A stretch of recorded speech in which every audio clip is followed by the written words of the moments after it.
"You're just the bride. Let us handle the rest." That's what my sister Melissa said, 2 hours before my wedding. She had that smile, the kind that tells you it's already too late to fix anything. I thought it was just nerves. But when I walked down the aisle and saw the dress I was wearing, I knew. It wasn't mine. It wasn't even close. The one I chose had sleeves, a soft waist, a story behind it. The one on me had her written all over it. Strapless, tight, and cold. Even the cake was her choice. Vanilla, no nuts. She said, "Allergies are a risk. No one in my family has nut allergies. I do." To vanilla. The flowers were white, sterile. Not a single lily, even though they were my favorite. She told the florist I changed my mind. Funny, I never even met the florist. It was supposed to be the happiest day of my life. Instead, I looked around and didn't see a single thing that looked like me. Melissa sparkled. She gave speeches. She hugged my mother longer than I did. And when someone asked who planned it all, she laughed and said, "Let's just say it wasn't the bride." I laughed too, not loudly. Just enough for the cameras. There were dozens, all set up before I even arrived. I didn't get to pick the photographer. Melissa said she had credits and booked it as a gift. Gift. That's what she called it, like she hadn't erased every trace of me. At the table, they toasted to my marriage. My name was on the menu. Once, in lowercase, next to a wine pairing I didn't choose. "I thought you'd like it," she said. I smiled. Again and again, until my face ached more than my feet. Even the playlist. She walked down the aisle humming to it. Not me. She said it was more cinematic. It was her show. And I was the dress holder. My name is Clara. I'm 33. And that night, as they danced to her favorite song, I started planning my quiet return. I took off the shoes before I even closed the door. The apartment smelled like rosewater and hairspray, the remnants of a day that wasn't mine. I dropped the clutch, unclasped the earrings Melissa had loaned me last minute, and caught my reflection in the hallway mirror. The makeup was still intact. But the woman staring back? She looked like a guest trying too hard. I walked into the bedroom and froze. A box sat near the dresser. White tissue paper still folded. A note inside, altered as requested. Hope you love it. Elise, Brie de l'Atelier. It was my dress. The one I had chosen 6 months ago. Soft lace, gentle sleeves, not designed to impress, but to feel like me. Melissa had told me it was delayed, that it had fit wrong, that it wasn't flattering for photos. But here it was, never even unwrapped. I sat on the edge of the bed, the zipper on the back of my current dress still biting into my skin. It had always been her style. I just didn't see it until it was too late. Then I saw it, a small gift bag resting by the door, not from the wedding, from someone who hadn't made it there. A handwritten note was taped to the handle. "Hi, Clara. I was surprised to get your message canceling my RSVP, but I respect your choice. I wish you both a beautiful life. Helena." My chest tightened. Helena was a friend from university. She'd already picked out a present. A handmade glass tray with our initials. The initials were still correct. But the guest list wasn't. I opened my phone and scrolled up. 3 months earlier, she'd messaged excitedly, "Hotel booked. So happy for you. Do you need help with anything?" Then a new message from her, a week before the wedding. Weird. Message from your sister today. Said you were trimming the list, that you were stressed. Everything okay? I had never seen it. Melissa had archived the thread. Or maybe I had just been too busy trying to breathe under her checklist. I opened the group chat we had used to plan the wedding, or what I thought had been ours. Her name was at the top. Mine was in the title, not in the decisions. I changed into a robe and tried to unzip the wedding dress. The zipper jammed halfway down. I stood there, twisting my arm behind my back, feeling ridiculous. Finally, I sat down and stared at the boxed dress again. It still smelled like fabric store and hope. I picked up my phone. Joanne, my friend from high school, had messaged during the reception. Didn't want to ruin your day, but she uninvited Helena and made the planner block me. What's going on? I didn't reply. Not that night. Melissa had chosen everything. The menu, the music, the seating, the shade of lipstick. She said it was all to help. She chose every piece. I just wore what was left. The next morning smelled like burnt toast and overused perfume. I sat at the kitchen table in my mother's house, the same one I'd grown up in. Except now the walls felt closer, the windows smaller, like even the air here was shrinking to make space for someone else. Melissa's wedding binder was open on the counter. My wedding, technically. But the notes weren't in my handwriting. You should be grateful. Melissa did everything to make this day happen. You just had to show up. My mother said it while spreading butter on toast, as if it were the most reasonable sentence in the world. She didn't even look at me, just had to show up, as if that's what I did, as if I hadn't been shoved out of every decision, every detail, and repackaged like a brand mascot in my own life. There was a stack of photo prints beside her. I reached for them. Oh, Melissa dropped those off early this morning, she said. She's already working on the album. I flipped through them slowly. Photo after photo of Melissa arranging centerpieces, adjusting my veil, giving a speech. In some of the group shots, I was there. Barely. Cropped at the edge, face, turned away, eyes shut mid-blink. The one picture where I actually smiled, the one Joanne took by the fountain, was missing. You look so elegant in this one, my mother said, tapping a picture where Melissa was front and center, and I was blurred in the background. I set the stack down. What happened to the dress I picked? I asked. She paused, took a sip of tea. Then, that old thing, it didn't photograph well. Melissa had better taste for the venue. You looked beautiful, and that's what matters, right? The teacup clinked against the saucer. A sound more honest than her words. She smiled like we'd agreed on something, like I should be thanking her, like the silence I'd been handed was a gift. You've always been more reserved. Melissa shines. That's a good balance, don't you think? I stood up. The chair scraped against the floor like a record scratch in a quiet song. I think it's clear who shines for you. She blinked. Clara, don't make this a thing. I'm not. You already did. I walked out without saying goodbye. Once in the car, I opened my messages. Joanne had texted again. I know you probably don't want to talk, but I have some things you should see and hear. I typed back. I do. Everything. Melissa. Had rewritten the narrative.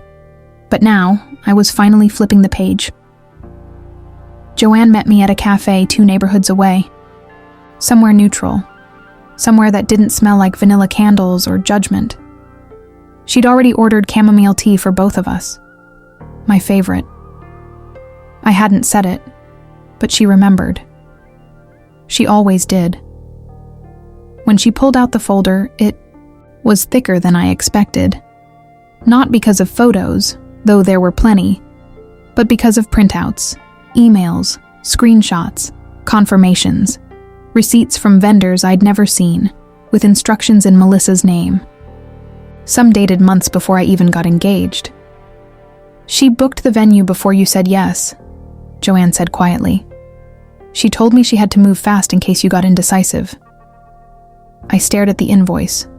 Melissa's name in bold, the wedding, date already locked in. Even the floral arrangements, the same pale pink roses I'd once said reminded me of casket sprays. She had requested them deliberately. She said you tend to sabotage things that get too big. That you needed structure. Joanne wasn't apologizing. She was testifying, and then she handed me a phone. I recorded this after the tasting. I didn't mean to. I forgot to stop the memo app. I pressed play. Melissa's voice, crisp and confident, leaked from the speaker. She'll cry, sure, but Clara's always been dramatic. She needs to be managed, not included. And honestly, the more she disappears into this, the better it'll look. I didn't cry. I didn't flinch. I just took a deep breath, the kind that tastes like the last air you give a dying flame. She'd said those words while I was trying on a dress for her, while I was asking if the champagne flutes were too much, while I was trusting. Joanne watched me, carefully, not with pity, but with something quieter, like someone who had been waiting for me to see it on my own. I wanted to tell you sooner, she said. But every time I tried, Melissa cut me out more. I nodded. She cut out more than you. The folder lay open in front of me like a crime scene. But for the first time, I didn't feel like the victim. I felt like the one holding the file. The folder stayed with me, not in the car, not on a shelf. It came into my apartment like a guest with unfinished business, sat on my desk, unopened for days. I didn't read it again. I didn't need to. What mattered wasn't what Melissa had done. It was how long I'd let her do it. 3 days later, I sent one email. Not to her, not to my mother, to Daniel Caldwell, a legal consultant I once helped win a grant, back when no one else would back him. I need eyes on a business filing, discreet, historical if possible. Wedding planning company, name likely under Whitestone Events or similar. He replied in 12 minutes. 12. Turns out, Melissa had used her own name on the branding, but the legal documentation still had me as a silent partner from when we started a college project together and forgot to untangle it after she took over. Technically, you're still 30% owner. If she's been using the same tax ID and you never relinquished, there's grounds. It was like finding a forgotten key to a room I didn't even know I had access to. I didn't tell Joanne, not yet. Instead, I created a new email, professional, clean, ClaraWhitestone@outlook.com. Then I opened a new Instagram account. Just my name. Just my face. No dramatic bio. Just this. Sometimes silence is the loudest statement. Within a week, I had the papers. Updated filings. Ownership reinstated. Nothing illegal. Just adjusted. Adjusted the way she adjusted my dress. Adjusted the way she deleted my name from menus, lists, programs. She thought I was a memory. Turns out I was a line item. When Joanne called again, she didn't ask if I was okay. She asked, "What are you going to do?" I told her the truth. "I'm not going to burn it down. Just unplug the power and see what stays standing." She laughed. "So you're finally going to take up space?" "No," I said. "I'm just taking back the space they built with my silence." There would be no confrontation, no shouting, just a phone call Melissa would receive one morning, informing her that the accounts had been flagged for review and her brand name was no longer hers alone. The first crack came in a voice note. "Hey Clara, I think something's wrong with the domain. The website's redirecting to some placeholder? Did we change something?" "We?" There was no "we" anymore. Melissa didn't know that yet. Not when she called. Not when she emailed. Not even when she messaged Joanne asking if I was okay. like I had come down with a fever and not a memory. 3 days later, Whitestone Events' main vendor account was locked. Payment authorization flagged, booking calendar archived. And then the real storm started, in the form of emails from brides, polite at first, then confused. "Hi, we're just wondering who Clara is," she responded to our design question. "We were told Melissa was handling our RSVP system. Is that still the case?" Each message was a thread pulled, unraveling the perfect white lace she'd stitched so tightly around her image. Melissa sent me a long voice note. Too long. 8 minutes of fake calm. "I don't know what's going on, Clara, but I think we need to talk. I know we've had our issues, but this feels like sabotage. And you're not that kind of person, right?" I didn't respond. I didn't block her either. Let the silence do the work. By the time she got the legal notice, clean, emotionless, factual, the panic had seeped into her voice. The next voicemail cracked. "Why are you doing this?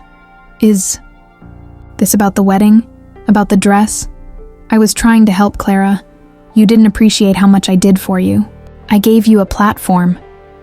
The word choked on itself. "Platform? You erased me from my own." Our mother finally called. "Melissa's been crying all morning," she said, like that was supposed to mean something. I waited. "You're her sister. Don't be cruel." I smiled into the silence. "She planned the entire wedding," she added. "Exactly," I said. "She planned it." The line stayed open, but nothing came. That's when I knew. She understood. Not agreed. Not apologized, but understood. Melissa's final message came at 2:17 a.m., a single line. "You win." But there was no game, just a ledger, and a long overdue balance. It started slow. A missed update on the Whitestone Instagram. A vendor email that bounced. Then a bride posted a comment, harmless at first. "We loved our event, just confused about who's in charge now." Clara responded, "Not Melissa. Are they both running it?" The comment didn't go viral, but it sat there, unanswered. Another client posted 2 days later, less polite.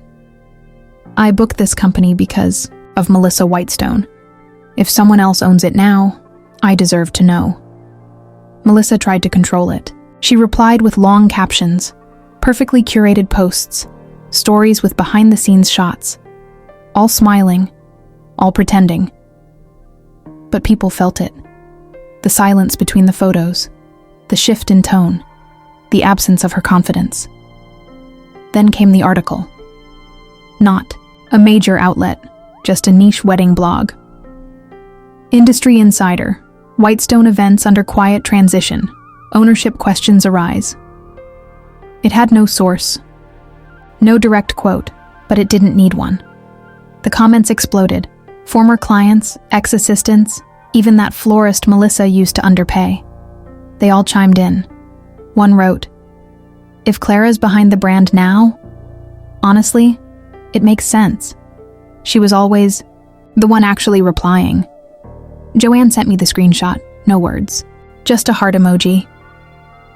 At the next family gathering, some cousin's birthday at a rented hall, Melissa showed up late, dressed down, hair pulled back. She didn't greet anyone loudly. She didn't control the playlist. I watched from across the room. She passed by me without a word. Not because she was ignoring me, but because she didn't know how to look at me. Our mother brought me a plate, something she hadn't done since I was 12. "They're just talking," she whispered. "Don't let it get to you." I didn't answer, but I heard Aunt Margot across the room say it loud enough. Strange. Thought this was Melissa's company. Why is Clara the one getting all the calls? No one corrected her. Melissa stood frozen, pretending to scroll through her phone. That night, she posted nothing. The nameplate on my desk read, "Clara Whitestone, Not Melissa's sister, not helper, just Clara. My name, alone, whole. It was the first time I'd seen it in a place of power. The new studio was quiet, not from lack of movement, but because everything moved with intention. No chaos, no barking orders, no one rearranging my flowers or overriding my vision. I'd built it brick by silent brick. And now, people called to ask what I thought. Melissa didn't reach out again, but my mother did. She showed up unannounced. Lipstick slightly smudged, clutching a small gift bag. "I thought you might want this," she said. Inside was a frame, one of the old wedding photos, the real one. Me, standing behind Melissa, arms full of flowers, smiling like a guest at my own life. I didn't react.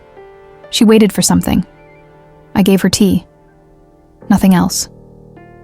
We sat in silence. "You were right," she finally said, "about how things were. I didn't see it." I looked at her then. Really looked, and nodded.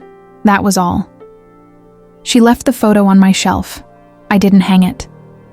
Days later, a formal invitation arrived. Thick cardstock, gold trim. Whitestone Women's Legacy Event, honoring founders past and present. Melissa's name wasn't on it. Mine was. They wanted me to speak. I declined. Let them write their own story now. My voice wasn't for their redemption. It was for me. I didn't return the invitation. I didn't burn it either. I filed it. Next to the old guest list from the wedding. The one where my name was misspelled. Twice. People ask me how I built the new agency so quickly. How I took all her clients, all her press contacts, all her power. Didn't take anything. She gave it away, one dismissal at a time. Now I don't raise my voice. I raise standards, and they hear that louder than anything I ever said before.